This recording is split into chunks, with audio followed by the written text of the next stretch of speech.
அன்பார்ந்த ஆன்மீக பெரியவர்களே, உங்களுக்கு ஒரு முக்கியமான செய்தி. இது தஞ்சாவூரில் ராஜகோபால சுவாமி கோயிலும் ஒன்று இருக்குது. அரண்மனை தேவஸ்தானத்துக்கு உட்பட்டது. இல்லை வேடிக்கை என்னென்னு கேட்டிங்கன்னாக்க, அதில் ராஜகோபாலே இருக்க மாட்டாப்புல சக்கரத்தாழ்வார் தான் உண்மையான அதை பெருமாளை வச்சுருப்பாங்கங்க. அதில் இன்னொரு வேடிக்கை என்னென்னா, உள்ளே நுழைஞ்ச உடனேயே ஒரு காளி கோயில் இருக்கும், காளியம்மன் சன்னதி இருக்கும். பகுலாமுகி காளின்னு பேர். பகுலாமுகி காளியம்மன் அவ்வளவு சக்தி வாய்ந்த அம்பாள். அந்த அர்ச்சகர் என்ன சொல்கிறாருன்னா, இந்த அம்பாள் தான் அந்த மன்னருக்கு போர் செய்வதற்கு வாள் கொடுத்தவள். அதனால தான் அவ்வளோ விசேஷமான அம்பாள்னு சொல்கிறார். சக்தி வாய்ந்தவள்னு சொல்கிறாப்புல.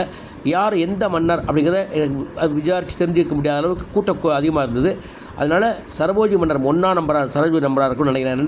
2வது மன்னருக்கு கலை இலக்கியம் அதெல்லாம் ஆர்வம் இருந்தது. போர் செய்தவர் 1ஆம் சரபோஜி மன்னர் கொடுத்துருப்பாங்கன்னு நினைக்கிறேன்.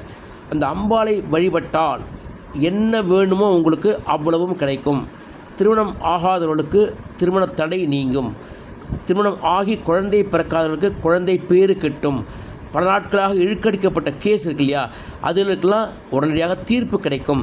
அவர் சொல்கிறார், அஷ்டமி, நவமி, அமாவாசை, பௌர்ணமி இந்த முக்கியமான தினங்களில் நீங்கள் அர்ச்சனை ஆராதனை பண்ணிங்கன்னா அப்படியே பலிக்குன்னு சொல்கிறார். ஆனால் என்னை பொறுத்தவரையும் எந்த நாளும் நல்ல நாளே. அம்பாளுக்கு எந்த நாள்லையும் நீங்கள் பண்ணலாம். தஞ்சாவூரில் இப்படி ஒரு கோயில், ராஜகோபால சுவாமி கோயிலில், அதுவும் மன்னருக்கு போருக்கு வாள் கொடுத்த பகுலாமுகி அம்பாள் காளி இருக்கா அப்படிங்கிறது மிகப்பெரிய ஒரு நமக்கு பெருமைக்குரிய விஷயம். தஞ்சாவூர் வாசிகள் அனைவரும், வெளியூர் வாசிகள் அனைவரும் இதை அம்பாளை தரிசித்து முழு அருளுக்கும் பாத்திரமாகுமாறு கேட்டுக்கொள்கின்றேன். ஓகேயா? வணக்கம்.